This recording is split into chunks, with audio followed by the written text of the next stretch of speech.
우리 교회 기독교에 보면 큰 단어를 우리 잘 알고 있죠. 성탄절이 있고 그리고 십자가 그리고 부활절 이 세 가지만 알아도 우리 기독교에 대해서 다 알게 되는 것입니다. 예수님께서 이 땅에 육신으로 오셨다라고 하는 성탄절 우리와 함께 하시고자 육신이 되어 주셨습니다. 그리고 우리의 죄를 위해서 십자가에 친히 죽으신 사건, 십자가 사건, 그리고 우리의 영원한 생명을 위하여서 부활하신 부활절, 이 세 가지를 우리가 잘 기억하면 기본은 할 수가 있는 것이죠. 그래서 오늘 부활절을 맞이하신 우리 모든 성도님들, 주님의 은혜가 우리 모든 성도님들 가정과 삶 속에 함께하기를 예수님의 이름으로 축원합니다. 제가 중학교를 부산에서 다녔습니다. 고등학교도 다녔고요. 근데 그 당시에는 요즘엔 체벌이 없지만 그 당시에 굉장히 많이 체벌이 많았습니다. 학교 가서 안 맞고 오면 좀 어색하고 오늘 내가 할 일을 다 안 했나 이런 생각이 들 정도로, 그래서 그 당시에 중학교 영어 선생님이 계셨는데 영어 선생님이 가르치시는 영어 시간은 아주 공포의 시간이었습니다. 이 영어 선생님 별명이 적색경보였습니다. 그래서 이 적색경보가 교실 복도에 떴다 하면 학생들이 복도에서 떠들고 놀다가도 모두 교실로 대피하는 그런 사태가 발생하기도 했습니다. 이 영어 시간에 영어책을 본문을 한 줄씩 읽고 또 해석하는 것을 하게 되는데 이걸 다 학생들이 시키는 거죠. 그래서 그날이 며칠인가부터 시작해가지고 몇 번 이렇게 시작하고 그 뒤에 해가지고 모든 학생들을 다 시킵니다. 그런데 모든 학생들이 순서가 돌아오는데 해석을 하지 못하면 여지없이 이 앞으로 다 나와야 됩니다. 나와 이렇게 해가지고 칠판 앞에 다 엎드려 뻗쳐 있는 거죠. 이제 몇 번 지나가게 되면 교탁 앞에 이 앞 부분이 모두 아이들로 그냥 차 있습니다.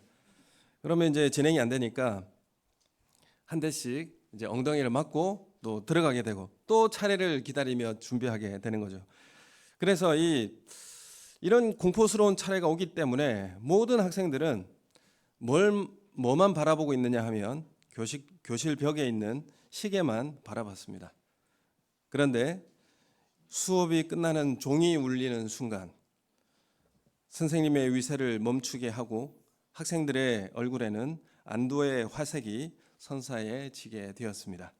1교시가 끝나는 이 종소리는 경직과 불안과 초조와 고통의 시간에서 이제 환희와 안도와 화평과 평안의 시간으로 바뀌게 된 것입니다. 왜 제가 이런 이야기를 하느냐면 우리가 부활을 맞이하는 우리의 삶의 모습은 이전에 그런 고통과 또한 불안과 초조의 삶을 뒤로하고 이제 새로운 시대, 화평과 평안의 시대가 열렸다라는 것을 우리에게 알리는 것, 그게 바로 부활절입니다. 이 예수님의 부활은 새로운 시간이 왔다라는 것을 우리에게 알려주고 있습니다. 옛 삶의 방식이 종결되어지고 이제 새로운 삶으로 이제 바뀌어졌다라는 것을 우리에게 알려주는 것이죠. 그래서 옛 삶의 고통의 시간에서 이제 화평과 평안의 시간으로 바뀌었다라는 것을 선언하게 되는 것입니다.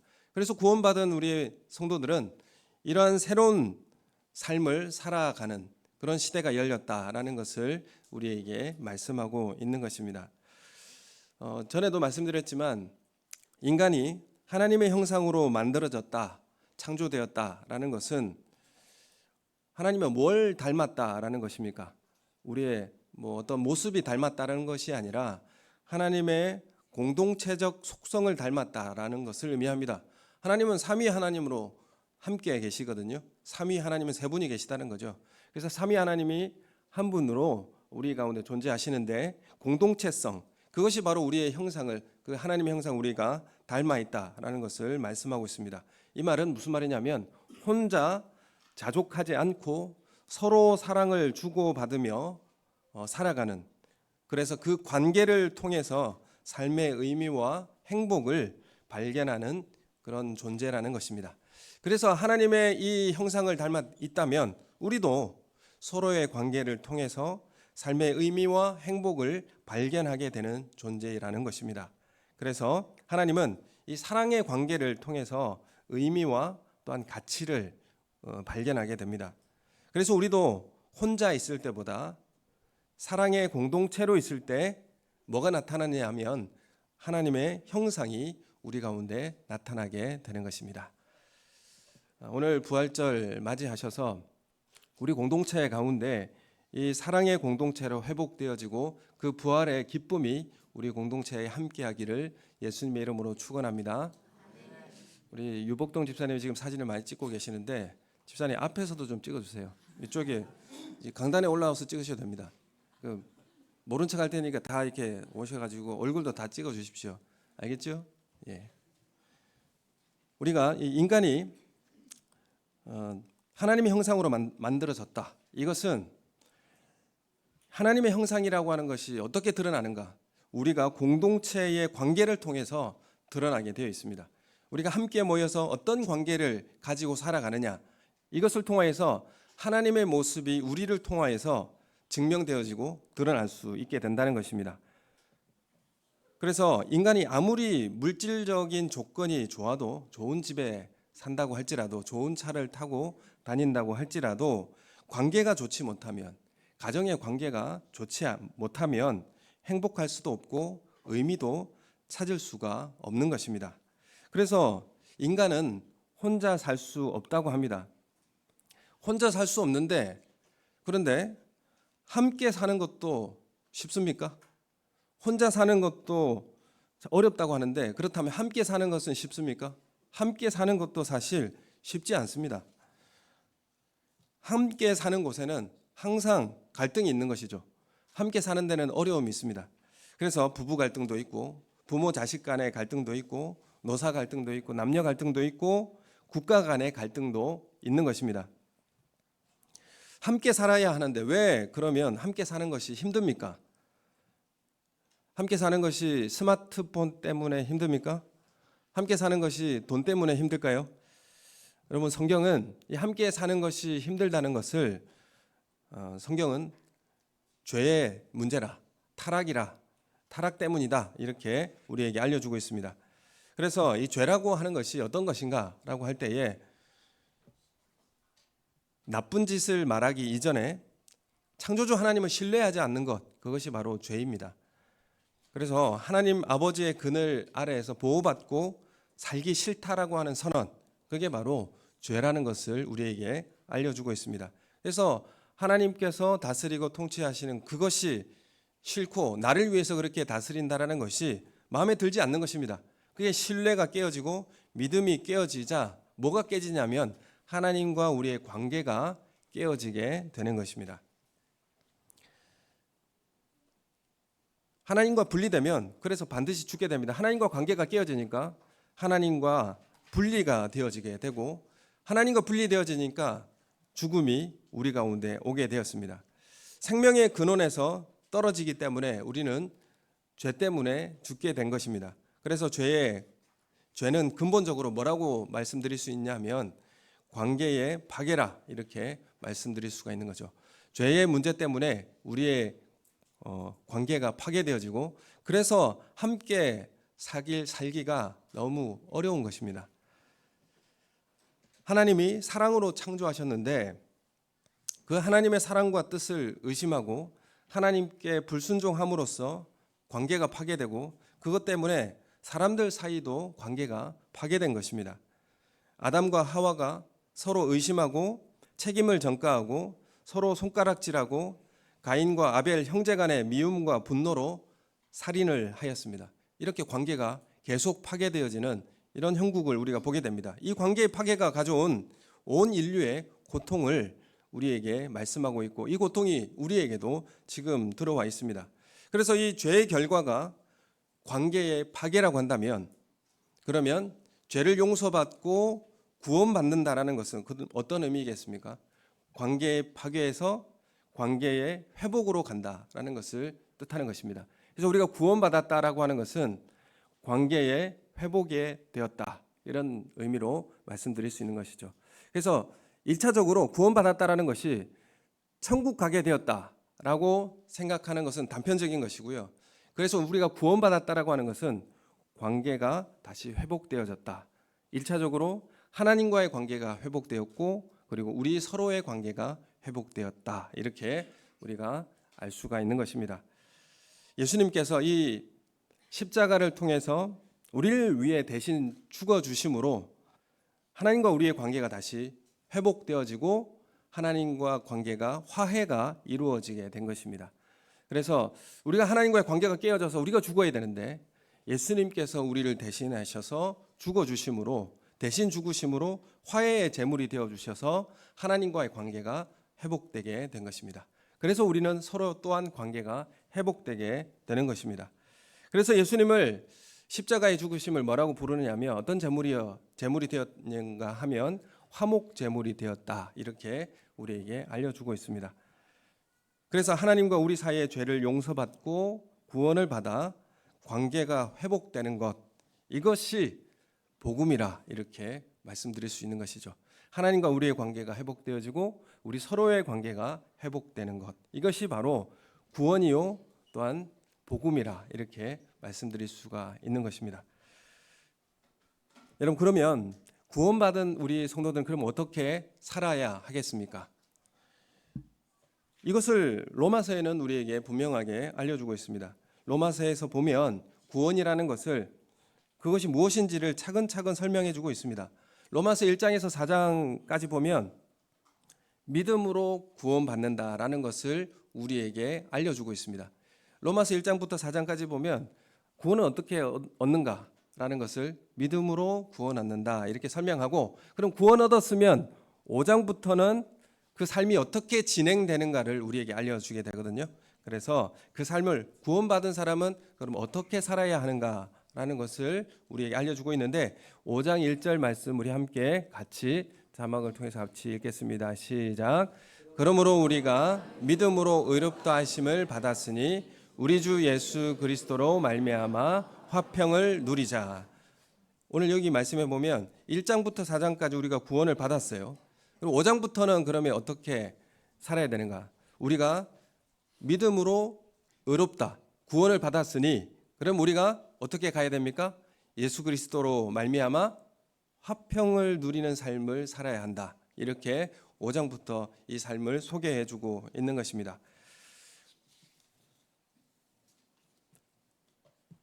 믿음으로 구원을 받았으면 이제 화평을 누리자, 관계의 회복으로 화해자로 살아가자, 그런 의미가 우리 가운데 맡겨져 있다는 것입니다. 그래서 구원이 하나님과 원수된 사람이 화해한 것을 구원이라고 한다면 그 화해를 누리는 것을 뭐라고 하냐면 쉽게 이야기해서 사귐이라고 합니다. 그래서 우리 교회 공동체는 구원받은 성도들 간에 서로의 사귐이 있는 공동체가 되어야 하는 것이죠. 서로 반목하고 갈등하는 관계가 아니라 사귐과 그 교제가 있는 관계, 그게 바로 구원받은 성도들이 살아야 할 모습이라는 것을 우리에게 알려주고 있는 것이죠. 이것을 성도의 교제라고 이야기합니다. 고린도후서 오늘 말씀의 18절 말씀 우리가 같이 함께 읽겠습니다. 18절 말씀을 우리 함께 같이 읽겠습니다. 시작. 모든 것이 하나님께로서 났으며 그가 그리스도로 말미암아 우리를 자기와 화목하게 하시고 또 우리에게 화목하게 하는 직분을 주셨으니. 아멘. 여기에 보면 그리스도로 말미암아 우리를 자기와 화목하게 하시고 하나님과 화목하게 하시고 또한 우리에게 화목하게 하는 직분을 주셨다. 이렇게 말씀하고 있습니다. 이 말씀은 뭡니까? 그러니까 하나님과 화해됐으면 우리 서로 간에 화해하는 그런 일을 우리에게 맡겨주셨다. 이렇게 말씀하고 있습니다. 서로 간에 갈등이 있고 또 분열이 있으면 구원받은 하나님의 백성이면 그 화해를 이루어내는 그런 사람으로 사귐이 있는 공동체로 만들어내라라는 것을 우리에게 알려주고 있는 것입니다. 그래서 부활의 신앙으로 살아가는 삶은 화해를 확대하는 삶으로 살아가는 것입니다. 학교에서 종소리가 울리면 1교시가 끝나고 이제 2교시가 시작되었음을 알려주듯이 우리가 구원을 받았으면 그러면 어떤 삶을 살아가야 하는 시간으로 바뀌었다는 것입니까? 화해자로서 사귐의 교제 가운데 살아가는 공동체의 모습으로 바뀌어야 할 시간이 왔다라는 것을 우리에게 알려주고 있습니다. 오늘 본문의 16절, 17절 말씀을 우리 같이 함께 한 목소리로 같이 읽겠습니다. 시작. 그러므로 우리가 이제부터는 어떤 사람도 육신을 따라 알지 아니하노라. 비록 우리가 그리스도도 육신을 따라 알았으나 이제부터는 그같이 알지 아니하노라. 그런즉 누구든지 그리스도 안에 있으면 새로운 피조물이라. 이전 것은 지나갔으니 보라 새 것이 되었도다. 아멘. 여기서 보면 이제부터는 다르다 이렇게 말씀하고 있죠. 새로운 피조물이 되었다 이렇게 말씀하고 있습니다.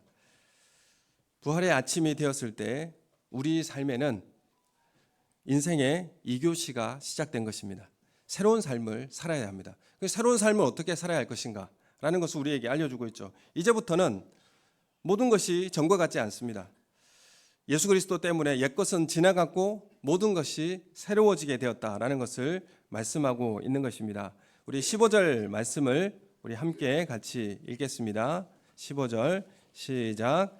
그가 모든 사람을 대신하여 죽으심은 살아있는 자들로 하여금 다시는 그들 자신을 위하여 살지 않고 오직 그들을 대신하여 죽었다가 다시 살아나신 이를 위하여 살게 하려 하심이라. 아멘. 이렇게 말씀합니다. 이제는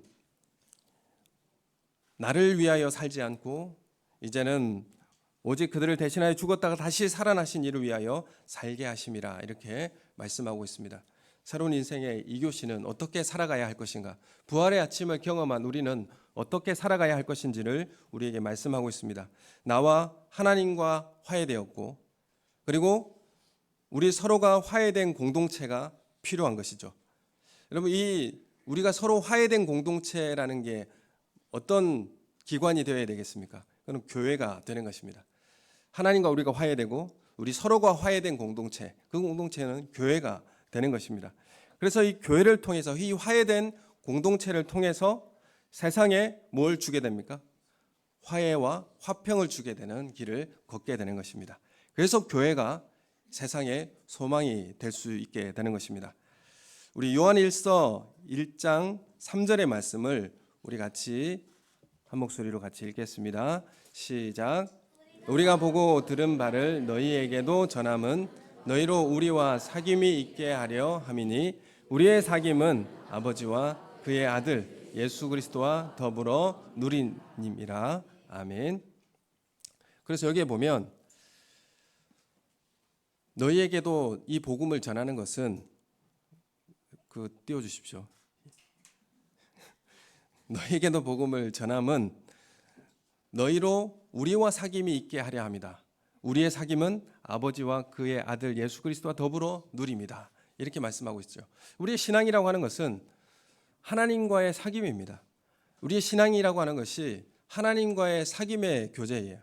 그리고 또한 신앙생활이라고 하는 것은 우리 성도들 간의 교제입니다. 이런 교제 안으로 들어가는 것이 우리의 신앙생활이라 말씀드릴 수 있죠. 그러니까 교회에 오면 즐거워야 되고요. 교회에 오면 그 하나님의 따뜻한 사귐의 교제가 우리 가운데 있어야 하는 것입니다. 유복동 집사님 다 찍으셨어요? 제가 너무 신경이 쓰여가지고 2컷만 찍고, 예, 죄송합니다.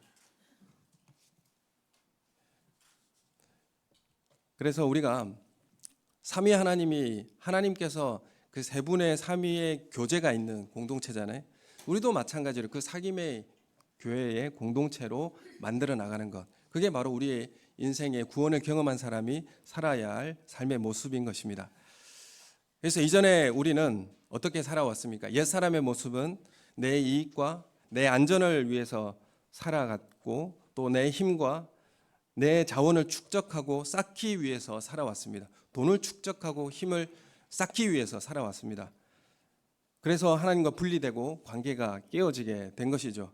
그래서 결핍에 시달리고 하나님을 떠난 모든 사람에게는 그래서 결핍이 들어오게 됩니다. 결핍이 있으면 다 부족한 것이죠. 사랑도 부족하고 재물도 부족하고 살아갈 수 있는 음식도 부족하고 다 부족하게 되는 것입니다.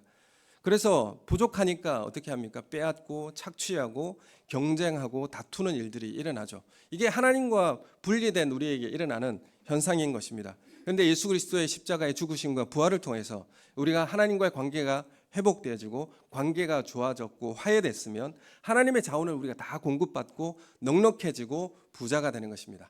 그래서 우리는 서로에게 화해하고 그 화해의 공동체 안으로 우리 초대하게 되는 것입니다. 그래서 하나님의 그 교제 안에 우리는 살아가게 되는 것입니다. 그래서 예수님이 죽으시고 부활하신 사건은 전 인류를 BC와 AD로 나누게 된 것입니다. 예수 이전의 삶과 예수 이후의 삶으로 바뀌어지게 되는 것이죠. 우리가 그래서 예수를 믿고 난 이후의 삶이 이전과의 다른 모습이 우리 가운데 있어야 합니다. 그것은 어떤 모습이 있어야 됩니까? 화해자로서 살아가야 하는 모습이 있어야 되는 것이죠. 화평을 만드는 그런 사람으로 살아가야 하는 그런 다른 모습이 있어야 됩니다. 내가 그곳에 가면 트러블 메이커가 되고 내가 여기 가면 문제를 일으키고 이런 모습으로 살아가면 좋지 않은 것이죠. 우리는 그 고통을 화해자로 만들어내고 화평하게 만드는 그런 모습으로 만들어내는 것이 우리가 살아가야 할 삶의 모습이라는 것이죠. 참 어려운 일이지만 이것을 우리에게 맡겨주셨다 이렇게 말씀합니다. 그래서 교회가 이 땅에 소망이 되고 희망이 되는 것입니다. 19절 말씀에 우리 함께 보겠습니다. 19절 말씀을 같이 읽겠습니다. 시작. 곧 하나님께서 그리스도 안에 계시사 세상을 자기와 화목하게 하시며 그들의 죄를 그들에게 돌리지 아니하시고 화목하게 하는 말씀을 우리에게 부탁하셨느니라. 아멘. 여기 보면 화목하게 하는 말을 우리에게 부탁하셨다 이렇게 말씀합니다. 우리가 하나님과 화해됐으면 우리는 서로에게 화해를 부탁하는 그런 존재로 살아가는 그런 삶을 살아야 되지 않겠습니까? 우리 공동체가 이 화해의 공동체가 되어지고 사랑의 공동체, 그 교제로 들어오는 공동체가 되어지기를 예수님의 이름으로 소원합니다. 그래서 나를 위해서 살아갔던 삶, 타인을 비난하고 불신하고 억압하고 분열과 다툼을 조정했던 그런 시간을 뒤로 하고 이제부터는 우리와 화목하신 그리스도 때문에 타인을 위하여 보내는 시간, 나를 낮추고 나를 내어주는 시간으로 살아가는 것이 바로 오늘 인생의 2교시를 살아가는 우리의 삶의 모습이라는 것을 우리에게 말씀하고 있습니다. 그리스도의 죽으심과 부활은 갈등의 1교시를 끝내고 이제 화해의 2교시를 시작하게 하는 것입니다. 이런 삶을 우리 교회 공동체가 보여드리는 그런 큰 은혜가 있기를 예수님의 이름으로 소원합니다. 우리 요한복음 13장 34절에서 35절 말씀 우리가 같이 읽겠습니다. 시작. 새 계명을 너희에게 주노니 서로 사랑하라. 내가 너희를 사랑한 것 같이 너희도 사랑하라. 너희가 서로 사랑하면 이로써 모든 사람이 너희가 내 제자인 줄 알리라. 아멘. 이 말씀에 아멘이 되시지 않습니까? 우리가 서로 사랑하면 이로써 모든 사람이 세상의 많은 사람들이 너희는 예수님의 제자인 것을 알게 될 것이다. 이렇게 말씀하고 있습니다. 먼저 우리가 서로 사랑해야 하나님의 사랑이 무엇인지 세상에 보여줄 수가 있는 것입니다. 우리 성도들이 서로 사랑해야 세상에 이 사랑이 무엇인지를 알려줄 수가 있는 것이죠. 우리가 먼저 사랑해야 세상을 제대로 사랑할 수 있는 힘과 방향을 제시해 줄 수가 있는 것입니다. 여러분, 우리가 사랑하지 않고 세상 사람들에게 왜 사랑하지 않느냐 이야기하면 너나 잘해라 이렇게 하지 않겠습니까? 교회가 이 사랑의 모습을 제시해 주지 못하니까 세상에 있어서 손가락질 받는 그런 일들이 우리 가운데 일어나지 않겠습니까? 세상이 어떻게 되어야 하는지 보여주는 공동체가 되어야 그래야 전도도 거기서부터 가능해지지 않겠습니까? 그래서 원천적으로 구원받은 우리 그리스도인들이 어떤 삶의 2교시를 살아야 할 것인가? 화해와 화평을 만들어내는 그런 공동체로 먼저 회복되어야 한다라는 것을 우리에게 알려주고 있는 것입니다. 여러분, 우리가 사귐이라고 하는 것이 여러분 교회 안에서도 사귐이 어떤 사귐이 일어나야 할 것인가? 서로의 사랑의 공동체는 어떻게 보여져야 할 것인가? 세상 사람들은 어떻게 사귑니까? 배제와 판단이 많이 개입되죠. 내가 누구와 사귀어야 이익이 될 것인가? 이 조건을 가지고 사귀지 않습니까? 여러분 교회에 와서도 내가 누구랑 가까이 해야 나에게 이익이 될까? 이 문제로 사귀면 안 되는 것이죠. 세상 사람들은 누가 나와 어울릴 만한 사람인가, 누가 나와 수준이 비슷한 사람인가를 찾는 것이죠. 여러분, 이렇게 사귀는 것은 옳지 않습니다. 여러분, 우리가 세상에 좋은 사귐의 모습, 그리고 화해의 공동체의 모습을 보여줘야 되지 않겠습니까? 우리 공동체가, 우리 교회가 중요한 특징은 모든 사람이 다 약하고, 그래서 모두 다 도움을 받아야 할 존재이요, 또 모든 사람이 다 도울 수 있다라는 그 가능성을 가진 공동체, 그 공동체가 바로 구원받은 성도들, 교회의 공동체가 되는 것입니다. 그래서 성경에 보면 초대교회를 보고 저렇게 사는 것도 가능하구나라는 것을 세상에 보여줬습니다. 그래서 우리도 저렇게 살고 싶다라는 도전을 주는 것이죠. 그래서 세상 사람들이 교회 공동체를 바라보면서 우리도 저렇게 살고 싶다. 그리고 저렇게 사는 것도 가능하구나라는 것을 전해주는 것이 바로 전도요 선교가 되는 것입니다. 오늘 우리가 세상에 정말 좋은 분이 있다, 정말 이런 선행을 하신 분이 있을까라고 하는 분들이 참 많이 등장하게 됩니다. 그런 분들을 볼 때마다 우리가 해야 되는데라는 생각이 참 많이 듭니다. 교회가 해야 되는데라는 생각이 많이 들고, 그리스도인들이 해야 되는데라는 생각이 참 많이 듭니다. 세월이 지나면 지날수록 그런 분들이 우리 교회 안에, 우리의 삶 속에 있기를 또한 소원해 봅니다. 부활의 공동체에 참여한 우리가 하나님과의 화해의 공동체로 온전히 서야 합니다. 편견과 이념과 또 빈부의 갈등과 세대 간의 불신으로 갈등하고 있는 이곳에 화해와 화평을 만들어내는 그런 부활의 공동체, 그런 사귐이 있는 교회가 되기를 예수님의 이름으로 축원합니다. 여러분 한 사람 한 사람을 통하여서 우리가 있는 그 공간이 하나님의 사랑을 느낄 수 있는 그런 따뜻한 공간이 되어지시기를 예수님의 이름으로 축원합니다. 오늘 이 자리에 오신 모든 분들에게 그 하나님의 그 따스한 은혜가, 그 따스한 사랑이 우리 가운데 전해지는 시간이 되기를 예수님의 이름으로 축원합니다. 우리 함께 기도하겠습니다.